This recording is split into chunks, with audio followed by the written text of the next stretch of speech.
खबर आवाज़ सां शेयर कंदासीं। कासी अहमद मां हैदराबाद मां प्रिस्टा नमूने गुम थी वियल वापारी कराची मां बेहोशी वारी हालत में हथायो आहे। कासी अहमद वासी वापारी गुलाम कादिर राहू ॿ ॾींहं हैदराबाद जे मालपीड़ी मां प्रिस्टा नमूने गुम थियो हो। अवां खे आगाह कयूं पिया कराची जे इलाइक़े बिलावल चोरंगी वटां वापारी खे बेहोशी वारी हालत में हथ कयो पियो आहे। वापारी जो वालिद हाजिर खान राव जो चवण हो त अणॼातल हथियारबंद संदसि पुट खे अगवा करे 12 लख रुपया फुर करण बाद बेहोशी वारी हालत में छॾे विया आहिनि।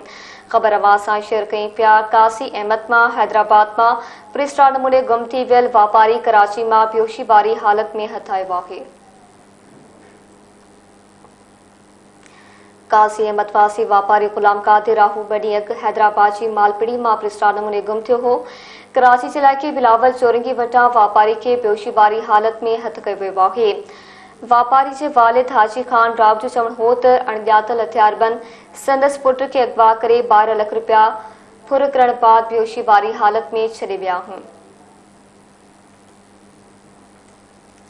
आवाज़ सां ख़बर शेयर कई पिया। कासी अहमद मां हैदराबाद मां प्रिस्टा नमूने गुम थी वियल वापारी कराची मां बेहोशी वारी हालत में हथायो आहे। कासी अहमद वासी वापारी गुलाम कादिर राहू ॿ ॾींहं अॻु हैदराबाद जी मालपीड़ी मां प्रिस्टा नमूने गुम थी वियो हो। तफ़सील मां ॿुधासीं ज़ुल्फ़कार अली टामरी खां। जी ज़ुल्फ़कार वधीक आगाह कजो।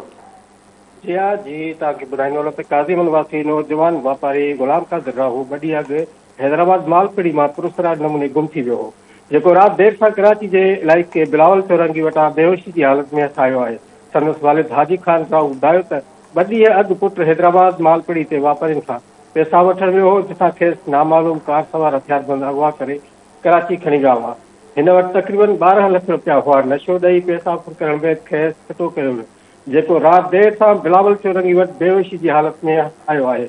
असांखे ईदी वारनि फोन करे इतला ॾिनो आहे, जॾहिं वधीक हुन ॿुधायो त अञा ताईं असांजे पुट खे होश न आहे अची सघी। जी महिरबानी ज़ुल्फ़कार आगाह करण लाइ।